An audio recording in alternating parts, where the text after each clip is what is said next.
Hey, Mayor, how you doing? I'm doing good. How about you? Doing well, thanks.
Evening.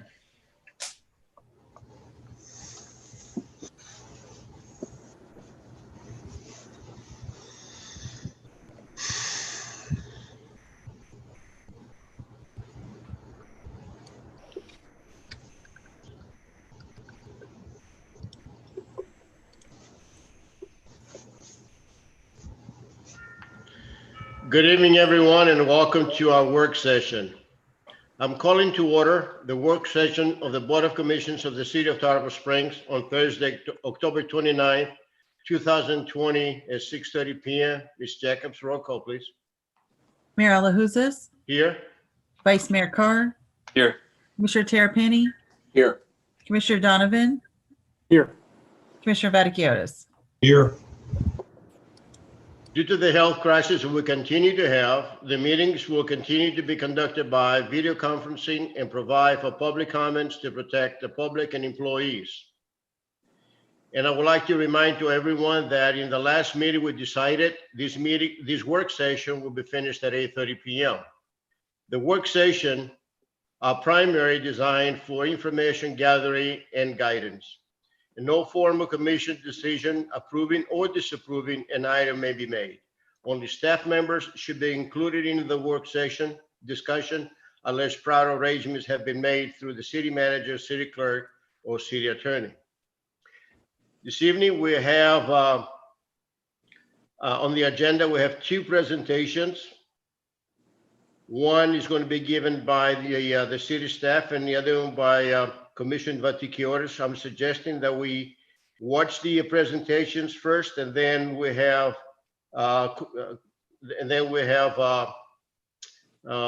questions and comments, and in the end, so that way we stay okay. So the first presentation is Planning Project and Priorities by City Staff. Mr. Licouris, your presentation. Yes, well, we'll be having Renee Vincent make that presentation to you. Good evening, Mayor and Commissioners. Renee Vincent, Planning Director.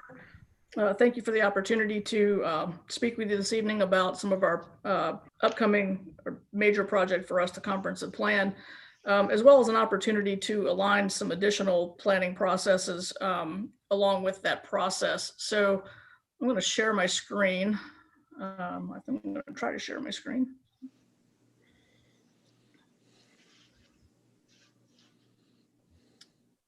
And do you see the slide? Now we do, yes. Okay, great. So I'm just going to leave that up while I kind of talk through the memo that was included in the backup. So a major part of the planning department work plan over the next 12 to 18 months is the update of the comprehensive plan. And this, first and foremost, as part of that process, is really a process to engage the public, both the commission, the community, and the stakeholders. And hopefully out of that very kind of in-depth engagement process, the intent would be to draft a set of guiding principles that would inform the comprehensive plan update. And what we're really trying to get to is, that 30 to 40 year, vision for what we want the city to be. And so those guiding principles would then be utilized to review all of our existing goals, objectives, and policies, identify what's working, what's not, what needs to be updated, where are there gaps that we've uncovered where things just aren't addressed in the comprehensive plan based on that community engagement process. We obviously need to do updated data and analysis. We would like to integrate long-range performance measures as part of the process as well. Again, all of that being driven by that upfront community engagement process and the development of those guiding principles. And ultimately, we end up, we integrate, we consolidate, and we draft, we do a draft plan update. So that's a very kind of high level, simplistic overview of really of the policymaking aspects of the comprehensive plan update. What we're really seeking some guidance from the board on this evening is an opportunity for alignment of a more shorter range planning process that would also take advantage of this initial in-depth community engagement and these guiding principles. And so what we're seeking guidance on is there an interest to use this upfront process and these guiding principles to kind of at the same time develop a shorter range strategic plan for the city, in that 3 to 5 year planning horizon. And then that document, would annually inform updates to the budget, the CIP, and our department work plans.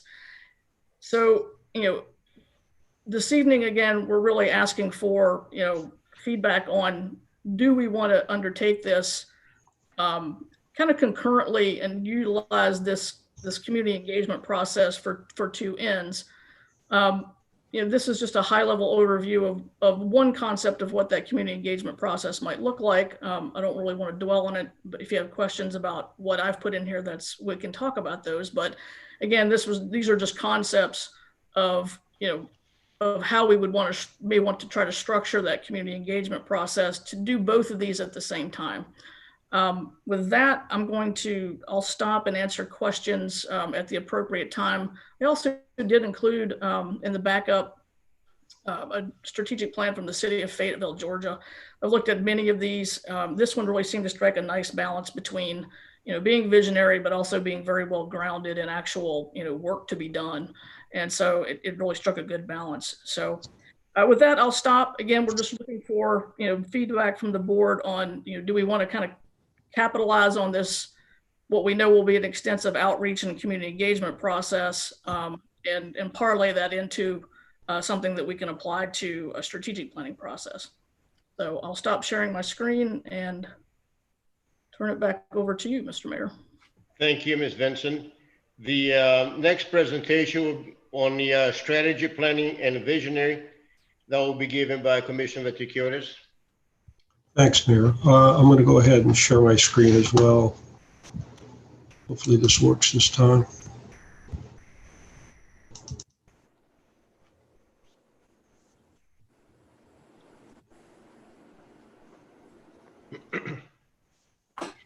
Is that good for everybody? Looks good. Yes. Okay, thank you. It's success this time. Well, thank you for the opportunity. This pretty much picks up where I had left off while I was working myself up to during the election campaign. And this is a much more contracted version of that and adds a little bit new information as well. So, and it also complements Ms. Vincent's. I was happy to see that in that regard. And it's actually a little more, it's simpler and also a little more practical and less lofty in terms of actually the terms that are utilized and everything. So I would hope in our discussion we could ask some good questions concerning that. First of all, from just a general approach, that there's 4 levels of planning that we would be looking at. One is the vision. The second one is the comprehensive plan that Ms. Vincent mentioned. Another one's the strategic plan. And then, of course, there's operational plans. Two are missing, one's outdated. And we do have the operational plans that are existing and updated annually. They do support the annual budget. So given the circumstances, I ask this of myself all the time is where are we heading without having this additional information? So I'm very happy to see that Ms. Vincent is bringing that along. And I think that you're going to find that she and I are on the same page in that regard. The vision is basically an idealized view of Tarpon Springs. There are aspirational goals, and it actually forms the anchor of all the planning processes. And we don't have one right now, but hopefully we'll have one. Here's an example of a vision statement. I put this together based on communities around the state, actually coastal communities. It's just an example, and I'm hoping that this would be used as kind of a guide or some template that we can work to as far as defining the vision of Tarpon Springs. It's not a mission statement. The mission statement is an actionable item. It basically says, to provide the best services that we can do in these areas, blah, blah, blah. This is actually a vision statement. This is actually telling everyone this is what we want Tarpon Springs to be in the future. Also, there was some discussion with regard to resident participation. I just wanted to point out the last, actually two major efforts in the past, one from 1993 and the other one from the 2005 timeframe. The Institute of Government from USF came and helped with those processes, and they did extensive surveys of the residents. And actually, it was the residents themselves that established the priorities. And I've got this one little one to the side that is from 1993, and then the other one that former City Manager Posovac had done and actually included in her letter report to the 2005 budget. So I'm always happy to see this with regard to the residents giving us direction in what we should be viewing as priorities. The comprehensive plan, we're all familiar with it. It provides the ingredients to achieve the vision. And also it consists of goals, objectives, and policies. And then basically it would feed into the strategic plan.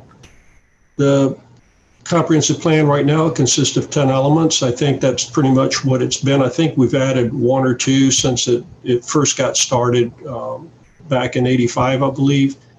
We have 8 state mandated elements and then 2 optional elements, which would be the historic land use and the public schools facility. Although in briefly talking to Ms. Vincent in the past, I have a suspicion that public schools facility element is going to go away. But also there's an opportunity to add new elements that kind of brings us up to modern times, such as land use, hazard mitigation, economic development, placemaking, which would substitute for the needs-based economic development, and then also community design, which gets back into something we were discussing with the sign ordinance, trying to implement some architectural standards in that. We could actually do that through the community design element. Also, by charter, the comprehensive plan is required to be updated every 3 years. The third planning level is just the strategic plan. It establishes the priorities. It takes the needs that are identified in the comprehensive plan and establishes the priorities of what the city should be working toward to achieving that vision that everybody had agreed to. It creates a roadmap to achieving that vision. And also, I know Ms. Vincent is talking about a 3 to 5 year horizon, planning horizon, but actually the strategic plan should go beyond that. Our CIP is 1 to 5 years right now, and I'll have a little more to say about that in a second. But my feeling is we ought to be looking a little further down the line than just 3 to 5 years. And also, which is very important to me, the strategic plan serves as a hands-off document. What I mean by that is whenever there's a major change of personnel at the city, whether it's a department head, the senior manager, city manager, or commissioner or mayor, they kind of come in cold without really having much to look at as far as guidance, where the priorities are, what the residents want, other than in them talking to the residents that help get them into that seat to begin with. And I'm talking about commissioners, but the department heads don't have that opportunity, nor would a new city manager. So the strategic plan would actually be something that could be read, and it would be very easily used as far as guiding where the effort ought to be in the future for their work and responsibilities here in the city. Just let's look at one from 1993, and it's very interesting. I think this should be deja vu to many of us here on the commission. We've talked about these before I was on the commission. I used to sit in the audience and hear the commission talk about the same things with regard to signage, street cleaning, improving the flooding, which the mayor is very up on. The roads and sidewalks, which I know Commissioner Vice Mayor Carr is very interested in the sidewalks. The permit process, not so much, although we do know that it's taking a lot longer than what we should. And then also another one that we've talked about this almost monthly, which is to improve the lighting around the historic buildings and other beautification for the city in that regard. So that's the strategic plan. The operational plans, there's a couple of them. Basically, they're department focused. Basically, the departments take the strategic plan. The department heads need to know what the strategic plan is in order to understand what their priorities are. And they use those strategic plan priorities to help develop what their budget is to implement to actually implement and complete those priorities. It's a one-year horizon, and each department should have one. The capital improvement plan is a little different. It's not necessarily departmental, but it's got we publish it as a 5-year plan, but from what I can tell, the best I would say is maybe it's a 1 to 3 year horizon. And I think if you go to the 4th and 5th year and kind of look at the very first year of that plan, you might not recognize it as much. And then, of course, the annual budget is a part of the operational planning, which allocates the resources to the departments for achieving the goals and objectives that were set forth by the priorities laid out in the strategic plan. And then, of course, there's subordinate plans that helps the department heads. They support operational planning. And right now, there's several that are outdated. And for myself, a long time ago as city manager, we had stacks and stacks on stormwater studies that just were done, and they just never went anywhere just because of funding. There was just no money to implement those studies. But basically, some of these subordinate plans are the downtown redevelopment plan, stormwater studies, as I just mentioned, the historic preservation guidelines, the walkability study, Distant Belcher Mears corridor study that we've talked about recently in the past. All those are going to support the department heads' operational planning in order to help them develop their budget for implementing the priorities of the strategic plan. So how is all this supposed to work? It's a very logical, very simple process. You start out with the comprehensive plan that, as I mentioned, identifies the needs. And an example, I'm using sidewalks here. And then from the comprehensive plan, we move on to the strategic plan. The strategic plan has to establish the priorities, and that's true what the residents tell us what the priorities are. And so you've got the comprehensive plan that identifies everything. It's kind of a menu. And then we sit at the booth and actually take that menu based on what the residents tell us, and we establish what those priorities are. For example, here, back from 1993, we we suggested maybe improving and constructing roads, sidewalks to allow more mobility for residents and tourists. We're talking about that now. And so that was a high priority then, and I would suspect that might be a high priority once we do another survey. And I hope we do another survey. I think that's going to be instrumental with whatever we do. And I wouldn't mind seeing us use the Institute of Government at USF for that. I think they've done an excellent job in '93, and they did an excellent job in 2003, and possibly they could help us as well on the next one. After we establish what the priorities are through the strategic plan, we go back to the operational plans of each of the departments. And the way I did it back in '98, I included what those operational plans were in the form of goals and objectives in each of the department budgets. At the back of their budget, you would go there and you would find for that proposed fiscal year that we're working on, what the goals and objectives are for that particular fiscal year. For example, here we've got to, we were talking about sidewalks, to achieve a 2-year average of 14,000 linear feet of sidewalk replacement without any additional personnel. And then the department heads would also include what their previous year's goals and objectives were and how well they achieved those objectives and goals. So if you go down here to sidewalks, you'll see number B here, it says continued new sidewalk construction program. And then you go down here, the effectiveness of that was 0. And the reason why was the library project during that year took all of our resources for sidewalks. Actually, the city crews completed all the flat work around the library. That was kind of a shared project between the city and also Bandy's construction at that time in order to help save us costs.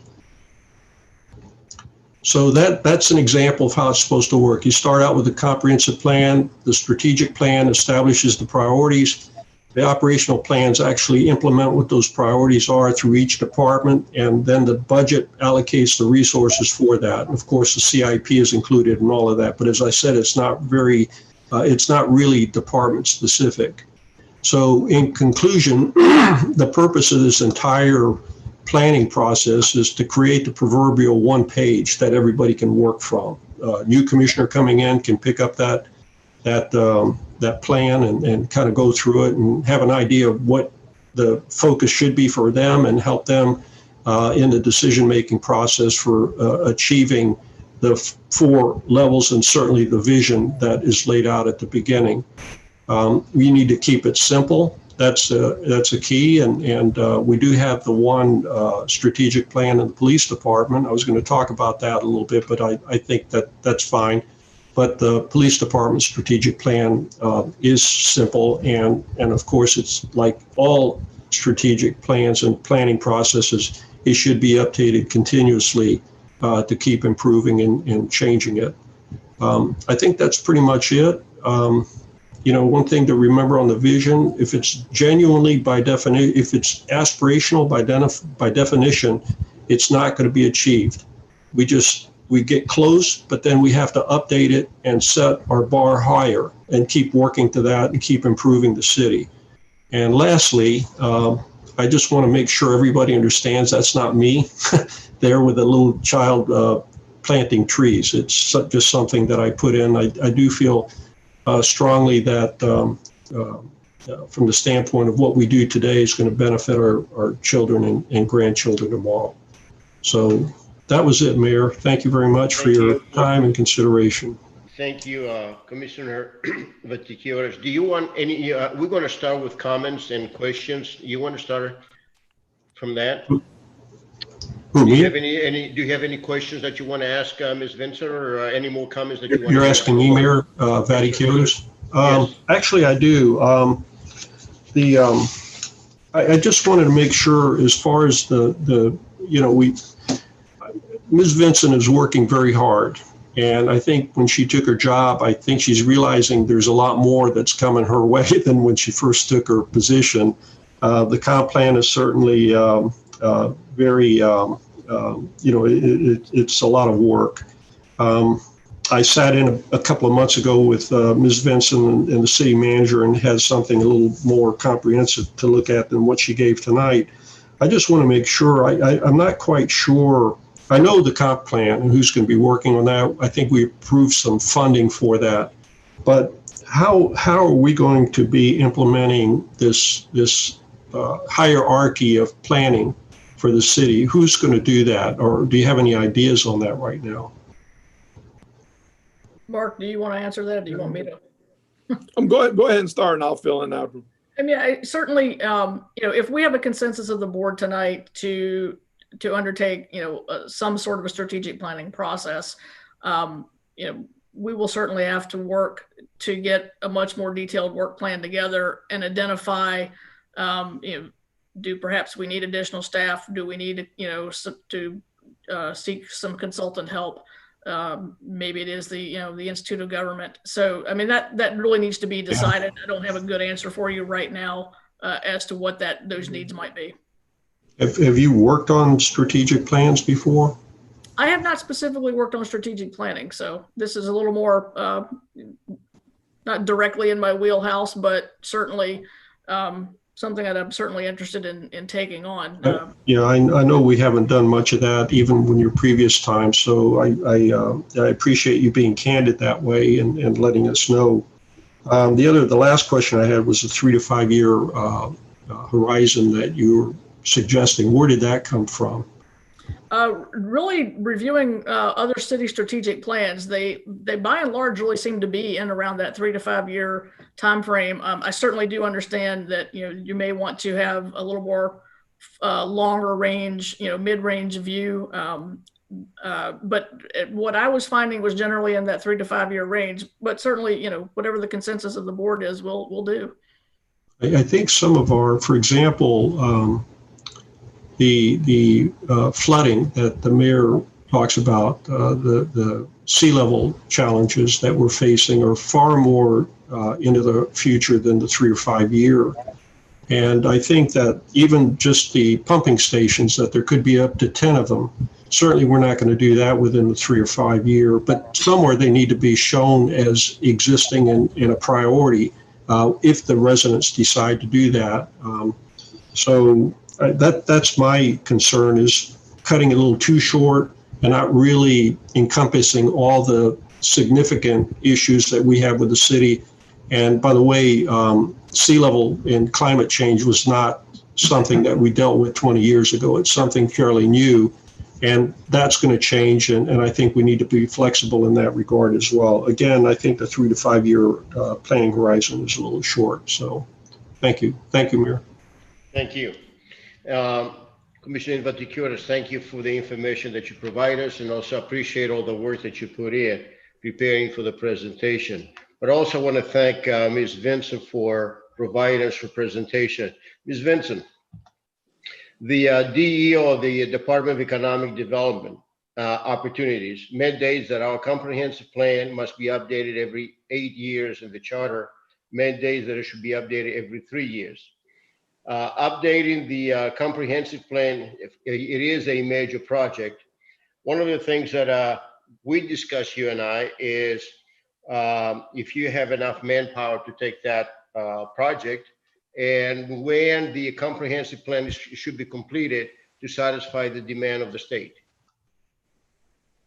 We have plenty of time to satisfy the demand of the state.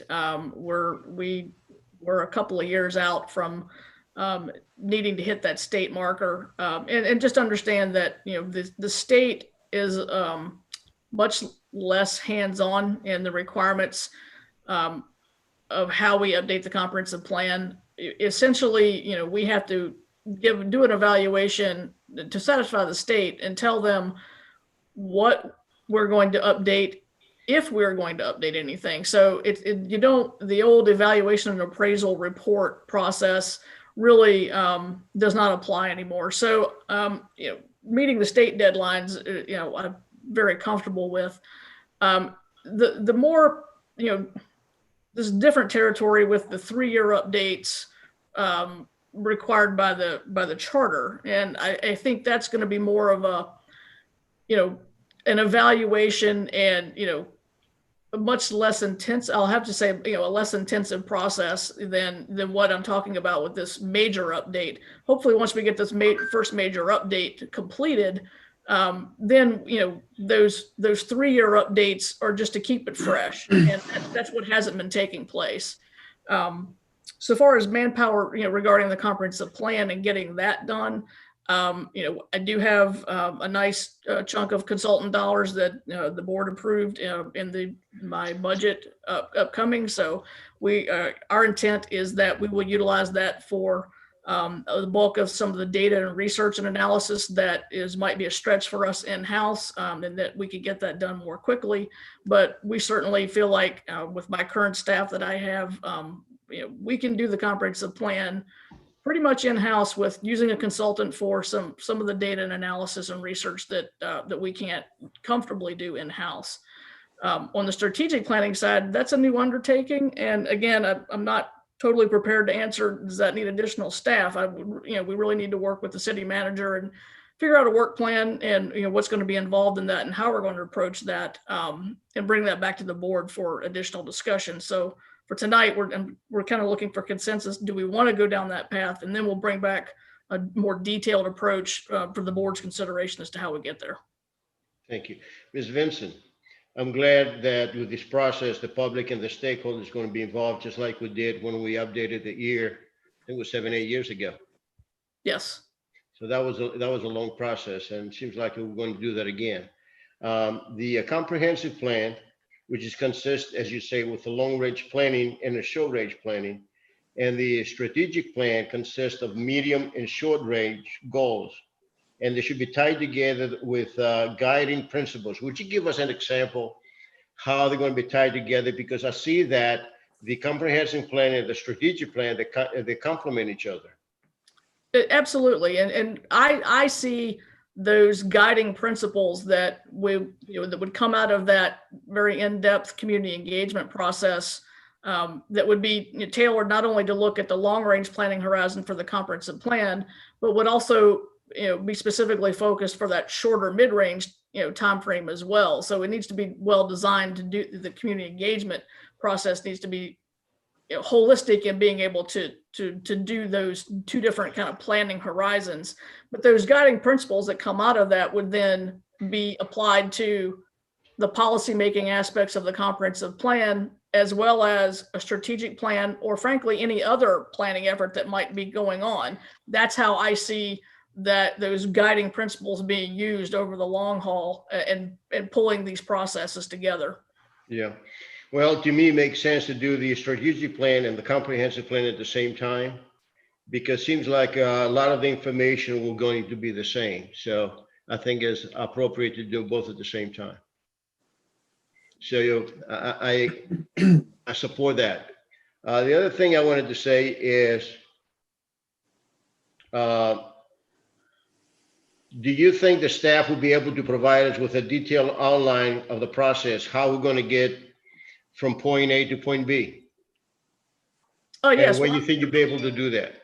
When we will be able to do that, I need to work with the city manager and get a timeline on that. But, I would hope within the next, month to two, depending on how, what direction we're going to go, or we're going to involve the Institute of Government or something else. So I would say within a couple of months, we can at least get a process back in front of the board for discussion. Hopefully, Mark, Okay. I didn't step on you. That's pretty much what I was thinking. Okay. Yeah. And my last question, Ms. Vincent, is Commissioner Vaticura suggested to approach the USF Institute of Government for assistance. Is it something that you need? Is that assistance that you need right now, or is it kind of premature? I don't think I think there's benefit to involving the Institute or a like entity before we go into the community engagement process.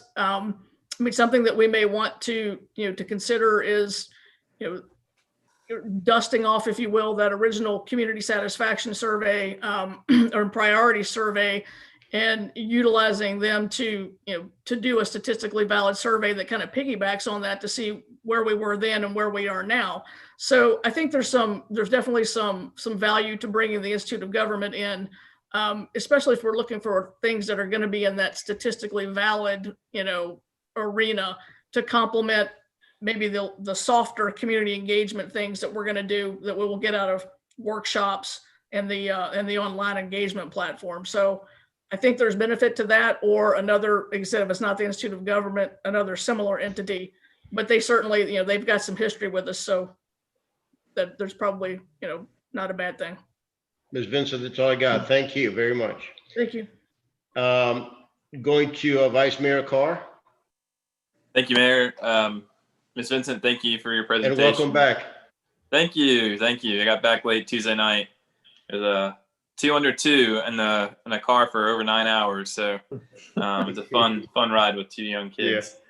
Happy to be back in Tarpon, and the humidity welcomed me back pretty quickly too. So Commissioner Vaticiotis, thanks for bringing this forward. I think all of us have, to a degree of management experience professionally, and so having some type of plan in place and something also that you can go back and look at historically is beneficial. There's some items that were brought up in the presentation that talked about some of the departments having some goals set and some other aspects. And I know that these are done on an annual basis, but it's just not something that maybe I see as a commissioner or the board sees. And I think this is done more under Mark on the day-to-day basis, and not necessarily where we stand from the policy level. But it's nice to be able to go and request that information and say, where is this? And can we see where we were 5 years ago and what we've done over the past 5 years? So I do think it's beneficial to have some more, I would say, formalized visioning or formalized planning in place. Tonight, I'm not going to say like you need to do one way or another. I'm happy to support a strategic plan coinciding with the comprehensive plan. I think they would do well tied together. I don't think we should do one without the other. But there's some things from a high level standpoint I think are good to talk about to make sure they're involved in the plan. And I'm just going to rattle off a list of them that I have in here that I've made notes about while I was on vacation.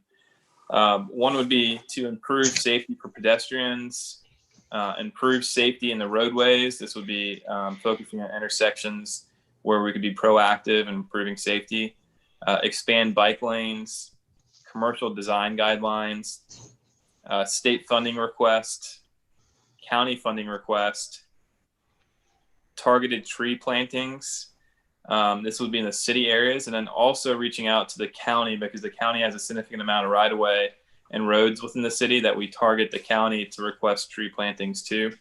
And ironically, the state has done a great job on US 19 with putting a significant amount of landscape and trees on US 19, which is great to see. And it benefits all of us.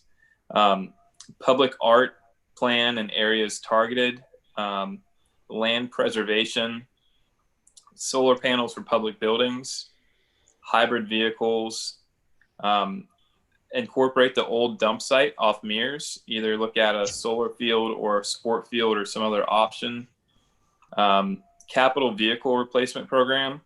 I know there's a program that's in place currently with our police, fire, and then also our other vehicles.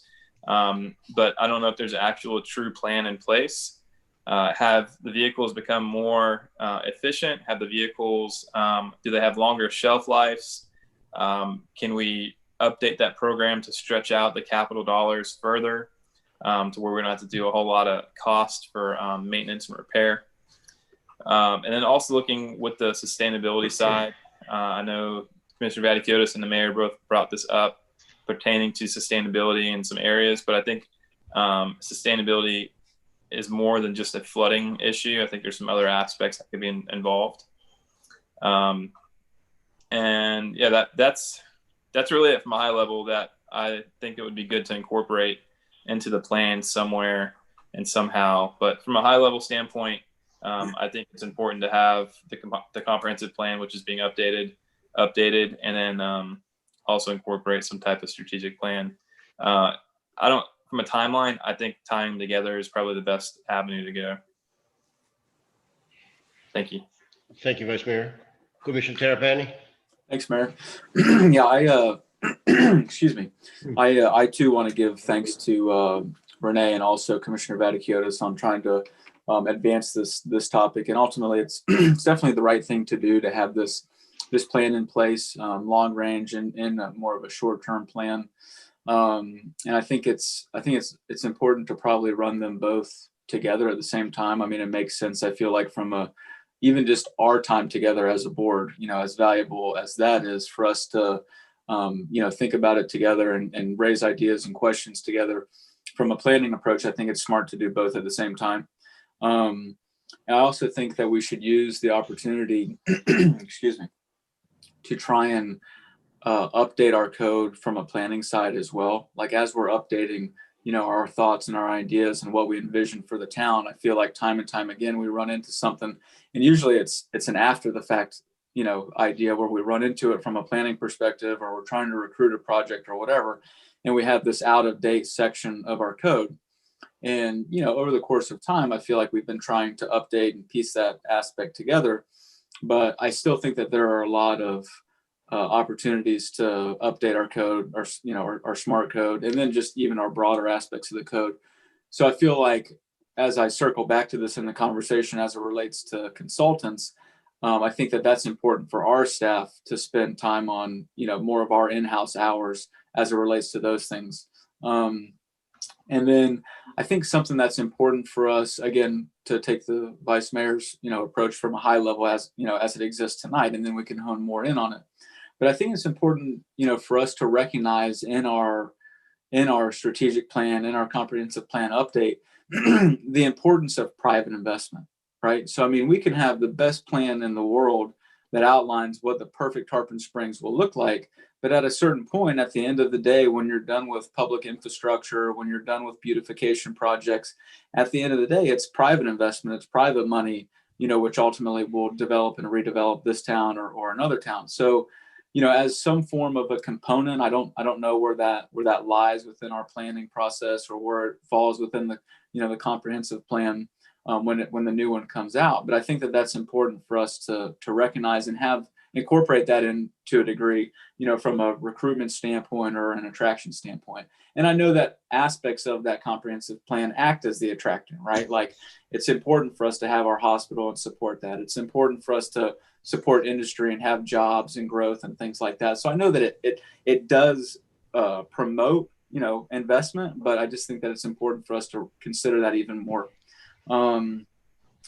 As we think on this, and as we then go to gather data or citizen involvement, stakeholder involvement, et cetera, I think it's important that before we do that, we as a commission have an opportunity to really pose to the public, pose to the stakeholders, look, this is what we think, and give them a guideline of, as the elected officials, what we think, what we envision, where we see the town going, because ultimately that's what we're elected to do. So I don't think it's productive to just, have a town hall meeting and say, hey, what do you guys think? I mean, they're going to do that naturally, right? The people are going to tell you naturally what they want and what they think. So why not give them a little bit of a roadmap as to what we think, prior to soliciting their involvement. And then, so to go back and so to touch on it a little bit further is I feel like throughout this process, this really gives us an opportunity for this board to play to its strengths, right? So Vice Mayor, you just listed 10 things, and probably, I mean, some of those things I would have thought of, right? But probably I wouldn't have listed probably any of those things. And that's just because that's in your wheelhouse and that's not in my wheelhouse, right? So I think that it's really a great opportunity for us to play to our strengths as a board. And, and maybe we should have done this, as a board on day one, but maybe it's a good opportunity for us to kind of, jive a little bit better and come together on where we're thinking and really, see our mutual interests. And then from a how we move forward standpoint, y'all know that I'm not a big consultant. I'm not one to just go and hire a consultant for any reason, right? That's not that's not how I think that we should do things. But I do think, there is an opportunity cost to our staff's time. And, certainly I have in my notes, Renee, you mentioned it, like from a data collection standpoint, that's something that I would, have no problem having a hired hand, so to speak, to try and help with those things and have your time and our staff's time more focused on, the things that will remain more in-house and less, for lack of a better term, data collection, busy work, whatever.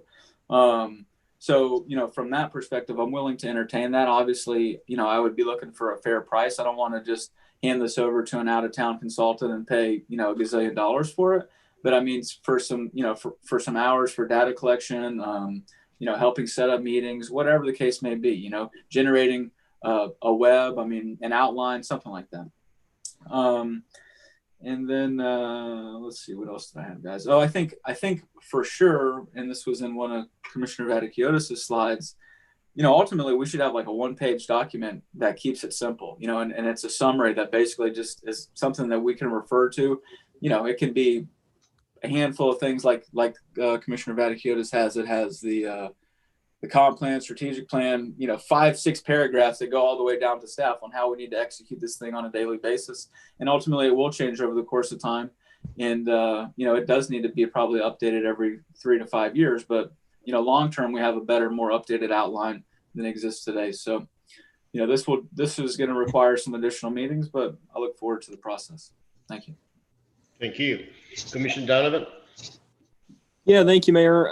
First of all, I just want to thank Commissioner Vaticiotis and staff for working towards this and giving their presentations. I also want to thank staff and the board as a whole because, a strategic plan is certainly a tool for strategic thinking. But I know a lot of times when we talk about strategic plans, it sounds kind of doom and gloom, like, nothing's good happened since, back when we had one, which isn't the case. I think we made a lot of strides as a board and as a city as a whole. I did just have a couple questions for you, Ms. Vincent, not necessarily just to your presentation, but just to the process moving forward.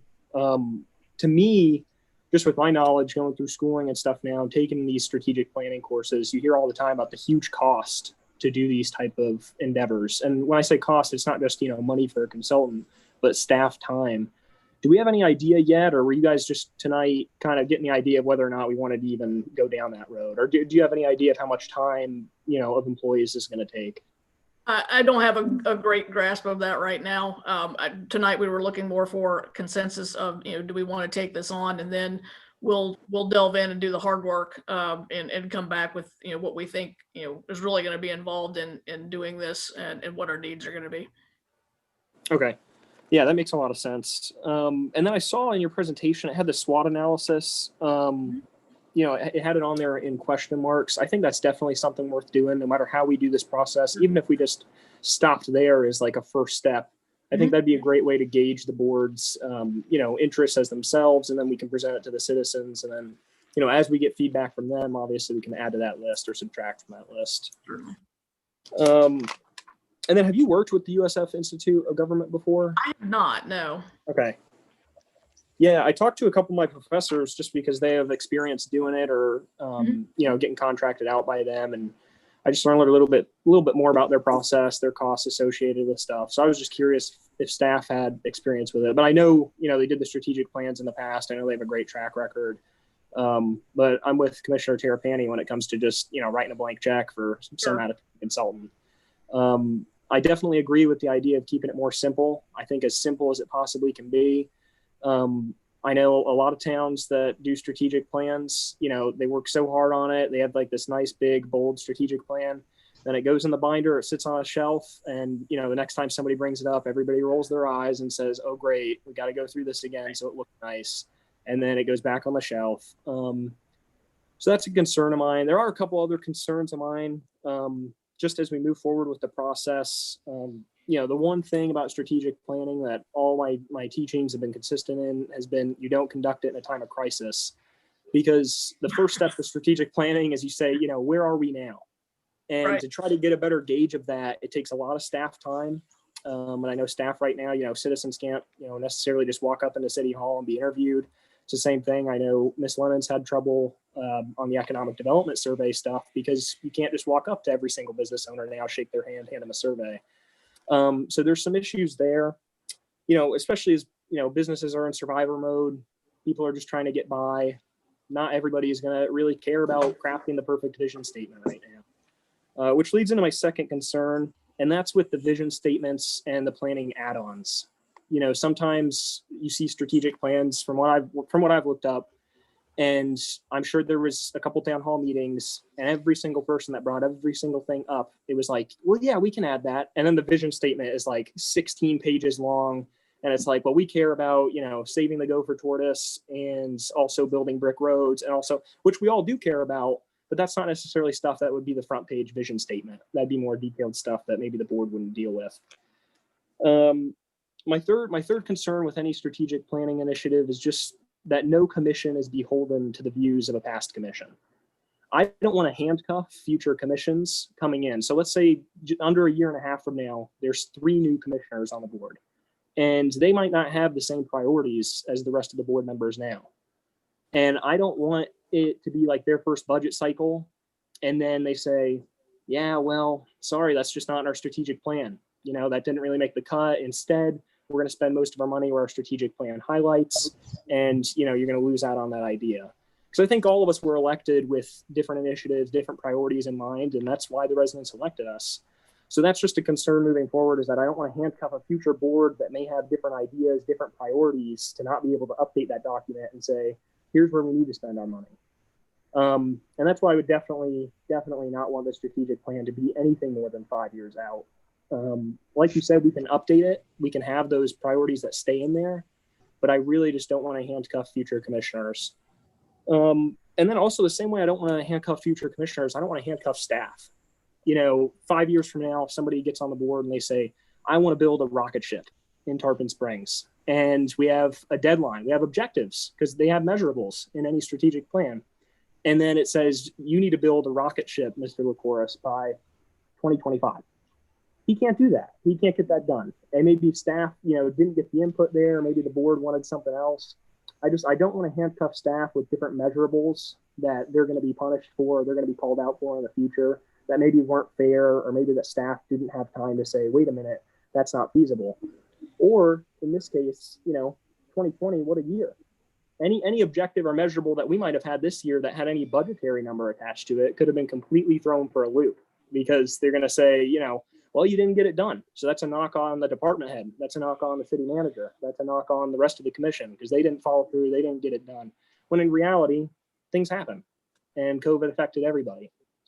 So those are just a few of my concerns with the process moving forward. I think everybody's on the right track and adding in some good things, but I really don't want this to be something rigid. I don't want it to be something long-winded, and I don't want to waste staff's time. I don't want to waste the residents' time. So I think those are my concerns moving forward, and you know, hopefully we can keep talking about it and working to address them.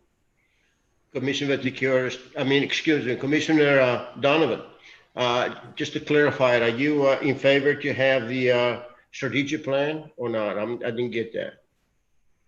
I mean, if they want to move forward tonight and maybe just say, hey, let's do SWOT analysis as a commission, then I'd be in favor of that. But if we want to make a full-blown move tonight and, you know, just say full steam ahead, let's go ahead and hire somebody, no, because I want to see the costs associated with it, not just from a money side, but also from the staff time side.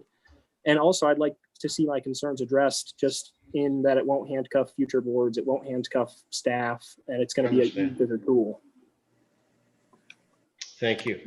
Commissioner Vatiqueros, do you have anything that you'd like to add? I do, Mayor. I appreciated Commissioner Donovan's comments, especially some of his concerns. And I think I want to kind of address those to give you my view of them. But the way he was presenting himself kind of tells me that perhaps one part of this should be for the commission, before anybody gets started, to establish some kind of a game plan, what the rules are going to be on that. Because if we move into this with all different visions and really not giving a consensus, like a collective body, one direction from the commission, then I do think we'll be wasting the staff's time and the residents' time and everything. And I think the city manager isn't, I don't think he would appreciate it either. So I think we need to establish some rules based on everything that was heard tonight and as a consensus of the commission. For example, with Commissioner Donovan's concerns that a commissioner, if I understood correctly, that a commissioner should not be beholden to the plan. Well, if the commission, not just any commissioner, if all 5 are not beholden to the plan, why do we have a plan? I mean, it is going to be something that's going to sit on the shelf, and maybe I misunderstood, but the way I've envisioned things that have happened in the past, just like the comprehensive plan, we all abide by it. We base our ordinances based on the comprehensive plan. That doesn't mean it's rigid. It does change, and there is a process for changing it. But when a commissioner comes on board, he has the comprehensive plan, and he doesn't have to do what the comprehensive plan is, but the commission as a body should do what these approved plans tell us to do, or else we didn't do a good job of implementing the plan.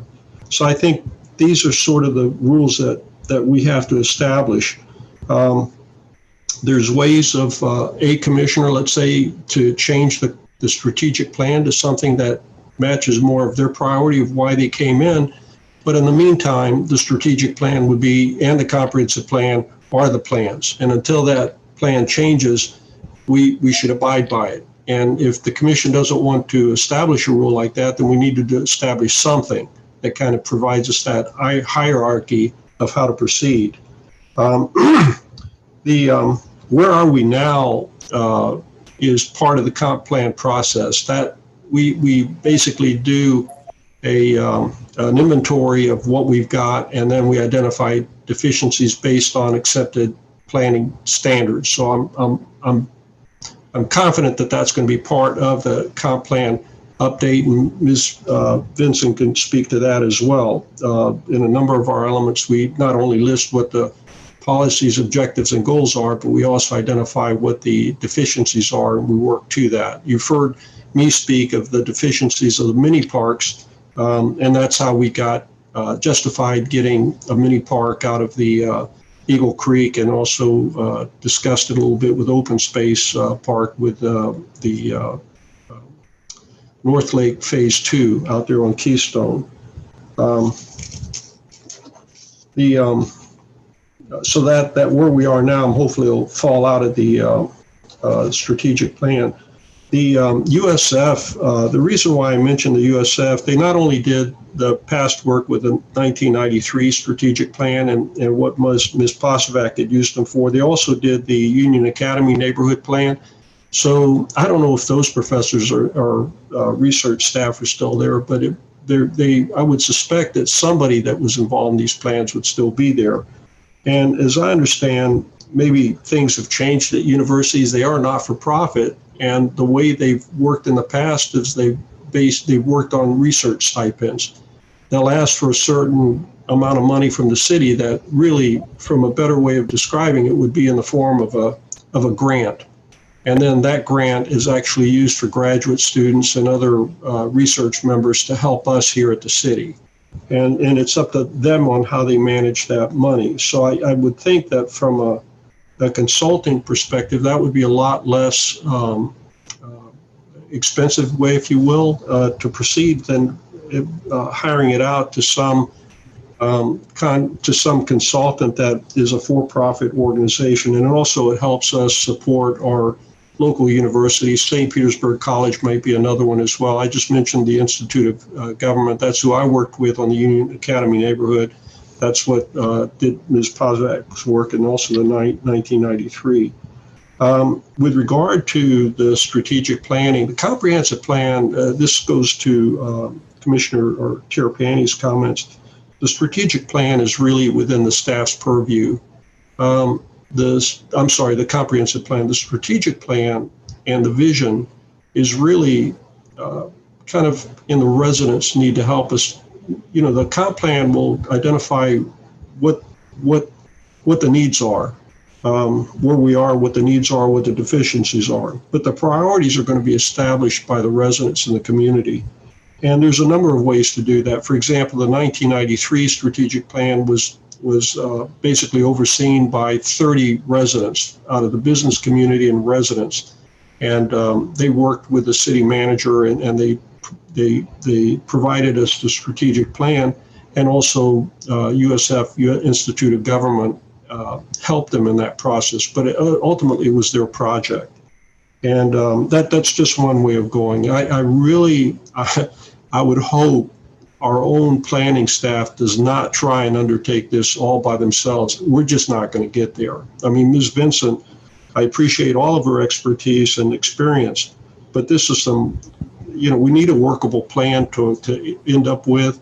And the worst thing that can happen, we start off on this 6 months down the road with our own planning staff and realize we went off in the wrong direction as far as putting this together, and how it would complement the comprehensive plan, where maybe somebody with more experience that has done this before can help us get off on the right step. That's why I think it's important at some point, not only just establishing some ground rules, that this is what we want, and if it's not what we want, then we figure something else out.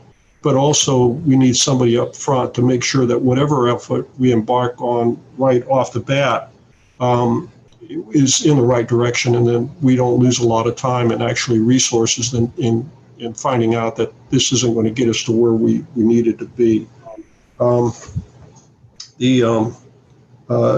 Commissioner Terrapini's comment with regard to, if I'm not mistaken, the private investment side, if you recall, we've got the 10 chapters, 10 elements of the comprehensive plan right now, but there's a number of new ones that have been identified that would be very nice for our city that are more timely. One of them is an economic development comprehensive plan element that would take into account what you're discussing with regard to private investment.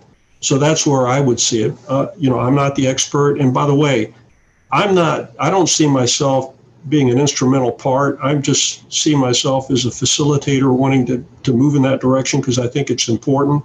But this is going to be the staff, whoever else is going to help them, and also the commission. I'm just going to be a participant in this just like everybody else.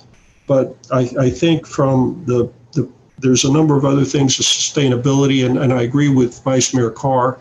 Sustainability is a much broader topic than what we look at from just an environmental, ecological. I think that there's some, if you listen to the Sustainability Committee, there's some diverse opinions on the scope of what sustainability is and what the Sustainability Committee should be undertaking, even to the extent that sustainability should be viewed as something social, like a social issue, the homeless. How do we deal with sustainability of the homeless? I'm not suggesting that. I'm just simply saying that there's some diverse opinions even on the Sustainability Committee in that regard. And I think they're working just like we're working right now to define certain things and help improve the city and help us focus on where our resources should go and that sort of thing. The other thing too, lastly on this, and I want to pin this down before we adjourn this evening, is the some idea of I think Ms. Vincent said 1 to 2 months, and the city manager said 1 to 2 months. I would, it's as a byproduct or produce, what would you call it? Not a byproduct, but a deliverable for this meeting. And I know, Mayor, we're not taking any votes, but I would hope something like a memorandum that we can get, let's say in a week, to actually tell us what to expect to come back in a month or two, so that I have some expectations, and Vice Mayor Carr may have something different, but a memorandum coming back from the city manager can, through Ms. Vincent, however, can kind of suggest to us realistically what we should be expecting, and then we can pick it up in a month or two from there and decide what the next step would be. And I think it gives us more time to talk to residents and also do a little soul searching of our own to try and get a better handle on it. So that's all I had, Mayor. Thank you very much. Well, thank you. And I take it that you're in favor to have the comprehensive plan at the same time as strategic plan. Yeah, that's right. Okay. Yeah, I agree with that. Okay, just want to make sure we have consensus.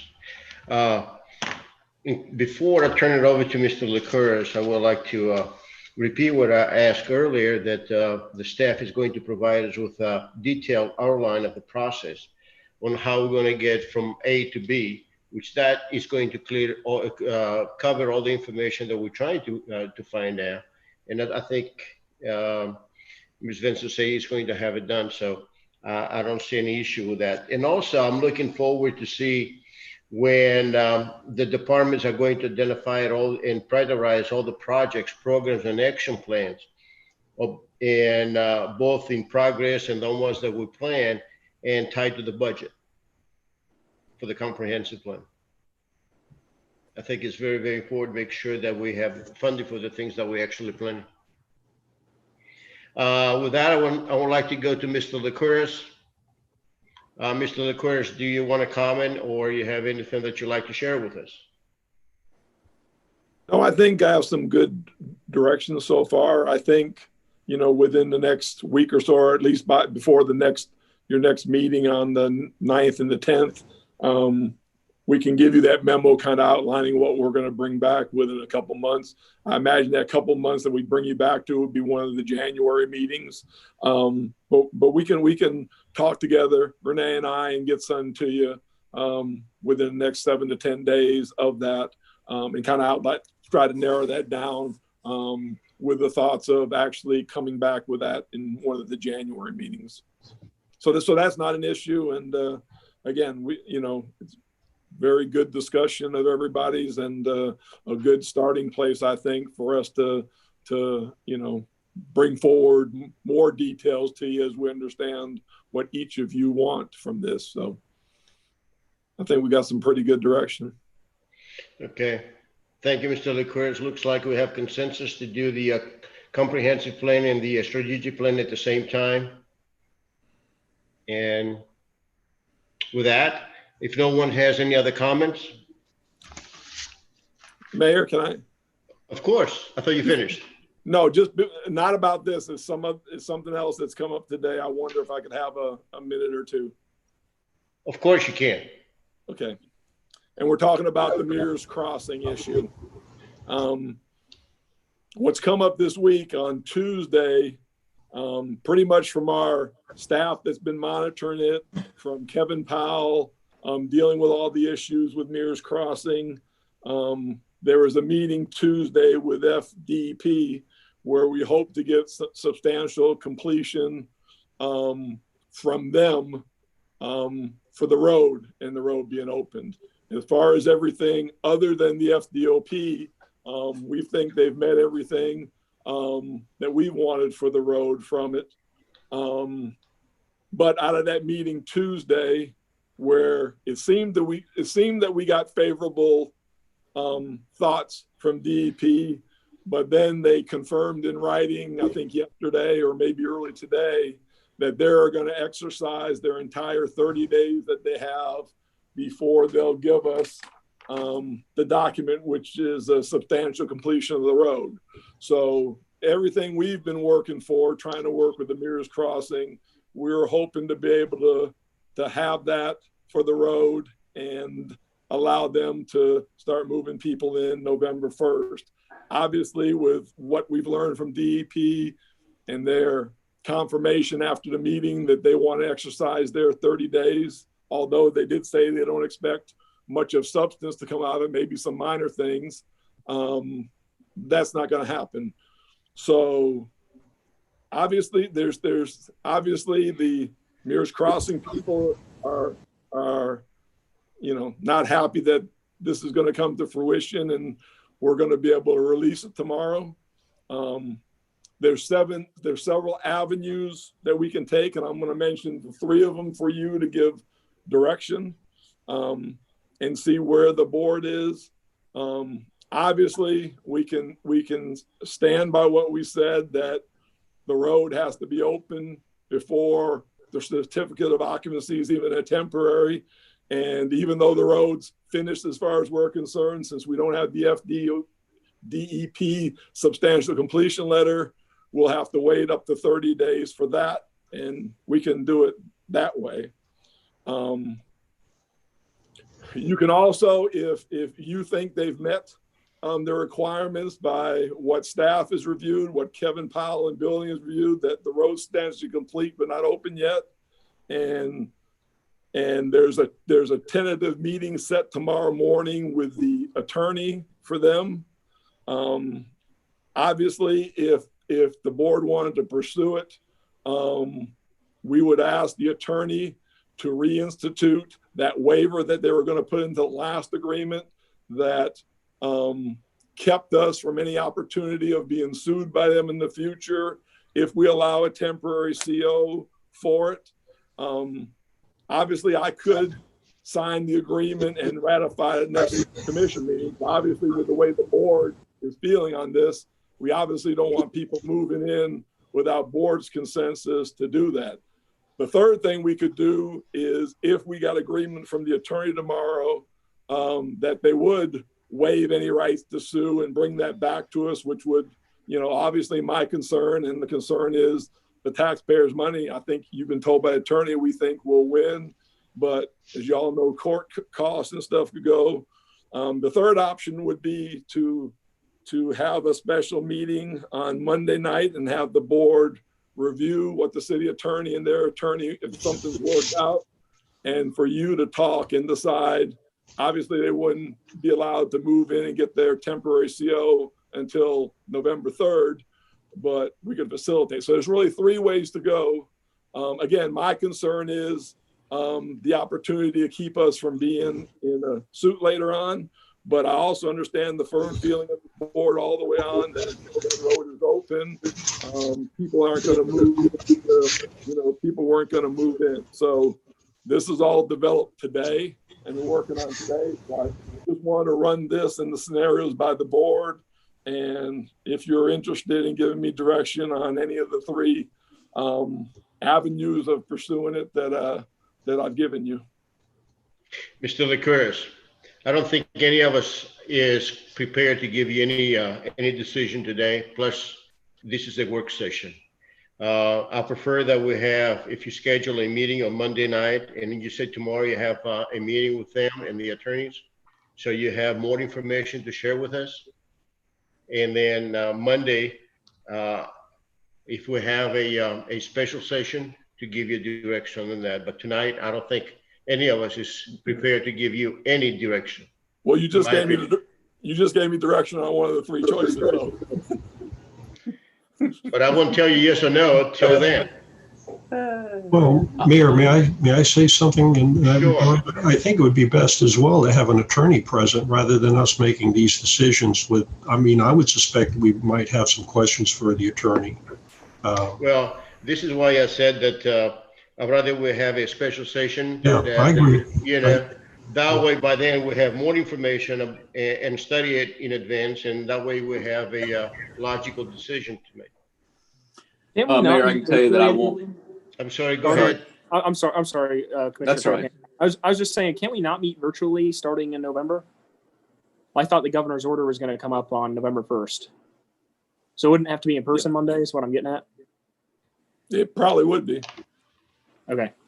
Just checking. So I won't be able to make it, Mayor. Okay. Now, Mr. Licouris, would you make sure that we have enough members of the board in attendance? Well, that's why I was kind of asking tonight as one of the considerations to see if that would be available. If the we would have a number of the board available to do that. Again, that's just one of the options. Mayor, I've got a question. If it's a meeting, the meeting would be in shade, right? On Monday, it would be just a executive meeting. No, it'd be a public meeting. Oh, okay. All right. Well, I was going to say if it's going to be like that, anyways, I could try and give you an idea of where I'm at prior to the meeting, since I won't be in attendance. I've got a quick question, Mayor. Mark, what you Go ahead, talked Vice about. Mayor. All right, thanks. Mark, when you talked about any future litigation, if the city or if the board felt moved to go ahead and approve the CO, would they potentially drop the case that's against the city today too? that's what the meeting about is tomorrow. That because I wouldn't even bring it forward to you if that wasn't one of the conditions in there and stuff. So if we get that, that's why I come tomorrow morning. I've got you together tonight. Come tomorrow morning, we'll know.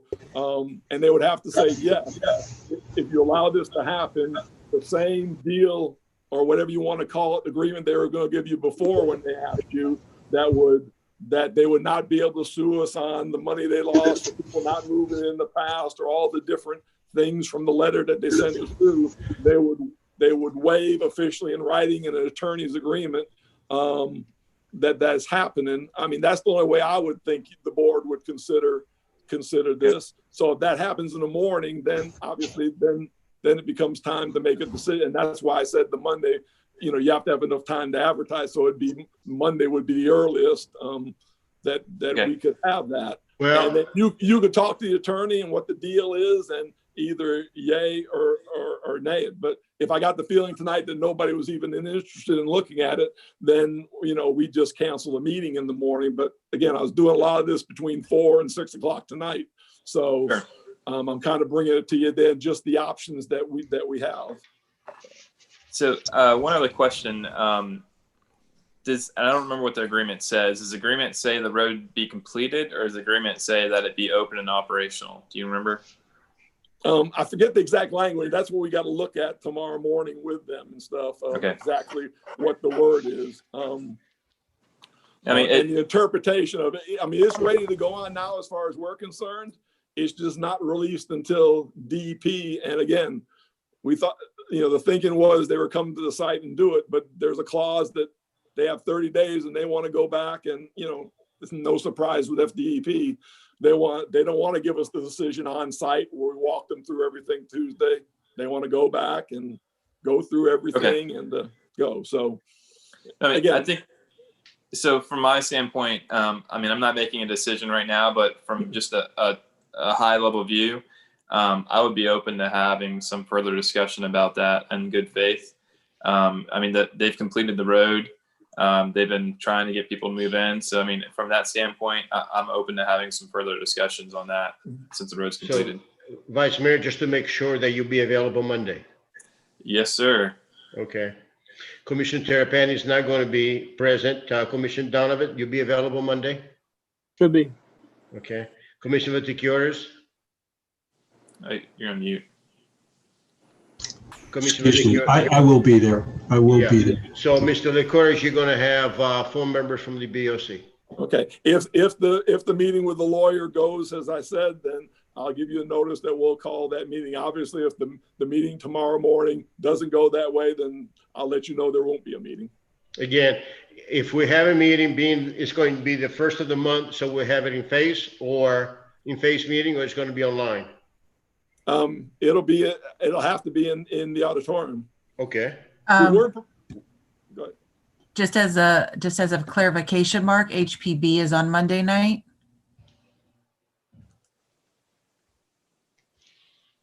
Okay. What time? We is could their go meeting? upstairs, the granite countertop room. That seems pretty cool. I believe they're at 7. Okay. Yeah. We'll work tomorrow and get something with you. We'll look at that and see what location. And we could adjust the time too, potentially, Mark. Yeah. It doesn't have to be at 6:30. It doesn't No. need to. Well, the timing has to be agreed because some of you guys have to work, like you, Vice Mayor, so. Right. But again, I'll- we've also got the second floor conference room. We won't be on tape, but so we'll have that information for you tomorrow also. Okay, thank you. Well, I guess that concludes the agenda. And Mr. Licorice, you do have a direction in regards to the meeting that we had tonight. Yes. Okay. And we're going to go to the staff comments. Do you have anything else that you want to share with us? Like the Christmas parade or the boat parade? Well, right now we're working on, we're unable to put together a Christmas parade. We looked at it. The chamber was looking at it. There's a lot of problems with it. So so we're not going to be able to have a Christmas parade. But today we're finalizing plans for a boat parade, hopefully on December 4th. It's going to this coincide with something we're working on that we should have the information to you at the meeting of November 10th about a Christmas walk that we're going to develop in the area of West Tarpon Avenue and Craig Park. That'll be something that the residents can experience the 3.5 weeks before Christmas, on a basis where we can have some social distancing and a program. We're working diligently to put that together. So we have some type of Christmas event. It'll be something where possibly on weekends we'll do some special things, maybe some singing and some of that. But again, several departments in the city are working to put that together. We're already working on the lighting, and it helped with the extra money that was given for extra lighting on Craig Park. We're envisioning a walk down West Tarpon around the bayou, and that'll be a good supplement. The good thing about the boat parade and the ability to do it is we have the ability, we believe, secured with Captain Jack's. So not only can people view it from the sponge docks, but also around the bayou. So that gives more area to spread the people out. So we can keep with the CDC guidelines and stuff. So we are working feverishly on all of that, and hopefully we'll have everything finalized by the 10th. Thank you. Mr. Licouris, when you come up with the schedule for all the holidays activities, if you have a press release, let the people know. Yes. Because there are many questions out there. Yes. Thank you. I had a question for Mr. Licouris, Mayor. Sure, go ahead. Or not a question, just a comment. Mark, who's your staff person that's working on the Christmas stuff? Tom Function, Craig Dolan, myself. I'm trying to think, there's one other. There's about 4 different departments. Will y'all, Craig or you or somebody, will you Google the Dade City annual Christmas stroll? Since you brought up a walk, right? Mm-hmm. They've been doing it for 35 years. Check out what they do. It's great. Okay, I will. Just Google it, get some ideas from it. But they've been doing it for 35 years. It's called the annual Christmas stroll. Okay. And I would also encourage you, if you're going to do this, I don't know where you're thinking, but I mean, reach out to the business community in terms of some form of a sponsorship if need be. I mean, usually when you're trying to do like an annual event, you're just scrambling to get participation. So, I mean, if you can incorporate the business community into that, they need it too, if they can partake. Yeah, one of the things we're looking at for the Craig Park is somewhere like a Lowe's, which Lowe's is going to participate in the Halloween event, obviously, that we're having tomorrow, because they're unable to have their Halloween event because of season. But for instance, Lowe's to set up some type, and a lot of the walk's going to be different things for pictures for kids to see. So places like Lowe's, here, do you want this portion of the park to set up big Christmas balls, lights, things like that? That's one of the things we hope to reach out to have. Hey, you want to come and participate? And besides what we can do with the money that we have to make the walk and to put items in the walk, businesses to have little areas where they can enhance it more. So yes, that's one of the things we'll be reaching out to and trying to get involved, those type of businesses. Lowe's is the perfect one because they got a lot of involvement, and if you go in there, you see a lot of Christmas things that they could set up a little Christmas village set up for the kids. So, Mr. Licouris, you're going to have the fire truck to go around the neighborhoods again, right? Yes, I believe so. We're working. That's on one thing that kids been waiting for. Yeah. I'd like to reserve my date for that.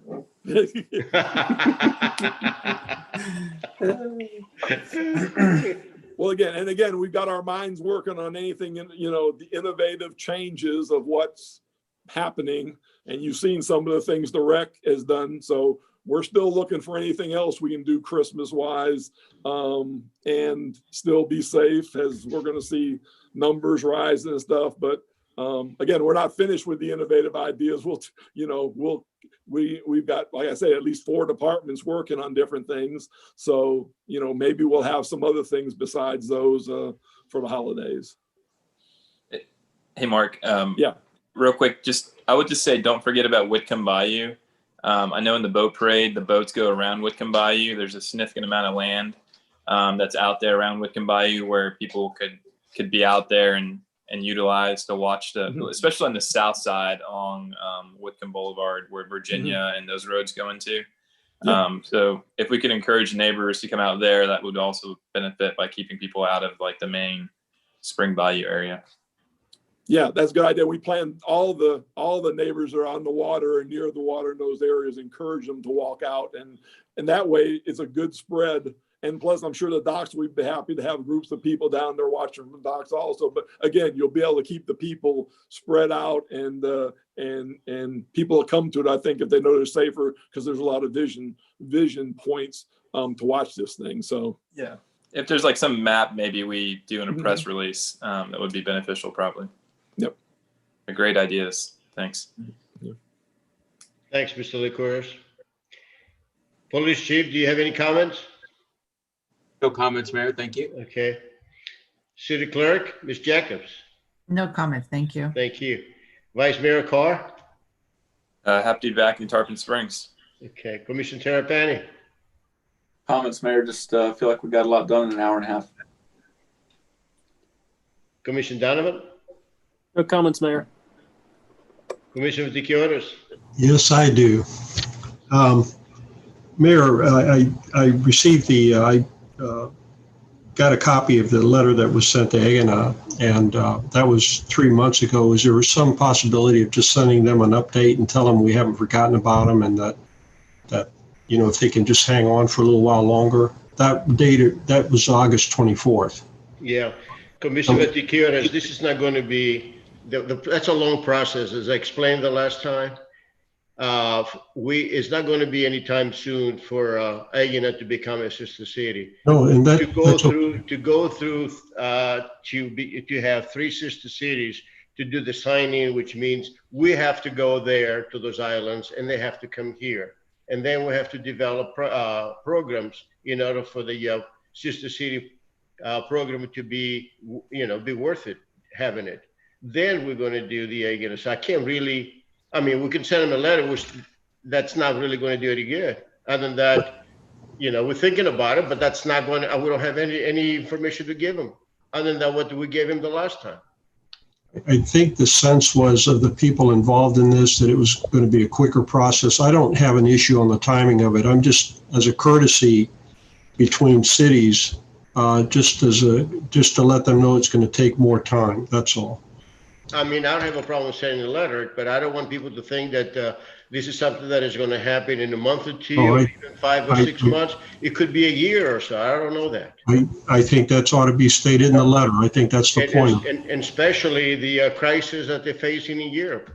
I understand, and that's my point of it. Just that wasn't stated in the August letter, and I'd like for it to be a little clearer, and just to let them know that it could take up to a year before we have anything. It could be. I'm not even going to mention a year. I'm just saying that it might be longer than that. All right. So you'll think about that. Okay. Okay. The Mayor, I saw your memorandum to the Sustainability Committee, and I think that's good. I think that would help. But I also want to make sure that the city manager's on board for providing the Sustainability Committee the data that they need to help them make these deliberations that we're asking them for, to help identify some flood-prone areas beyond those that we've talked about. I know they've asked for certain information in the past. I don't know whether it was given to them. I tried to find that out today, but I would like to make sure that we've got cooperation of the city manager and the staff to provide that data as well. Not just the committee to provide us to work with the staff. I think there needs to be both the committee and the staff to have some direction in that as well. I guess all I'm looking for is some confirmation from the city manager that he's going to provide them what they need. yes, I will. Okay. The other thing today, I spent some time with the actually Chief Cochin and the police dive team down at Spring Bayou, taking some photographs of the body there, the bottom, and it's all part of a manatee awareness initiative that I've been working on, and the police department's been very instrumental in helping generate information on that. I'm hoping at some point in the future, realistically, probably not till about January, we can provide a presentation of what this is all about to include the police department and their work as well. What just very quickly, the whole idea is if you Google manatees in Tarpon Springs and you Google manatees, you Google sponge docks in Tarpon Springs, you'll get more hits more from independent websites on manatees and Tarpon Springs than you do on the sponge dock. So I think that's something that we've kind of overlooked.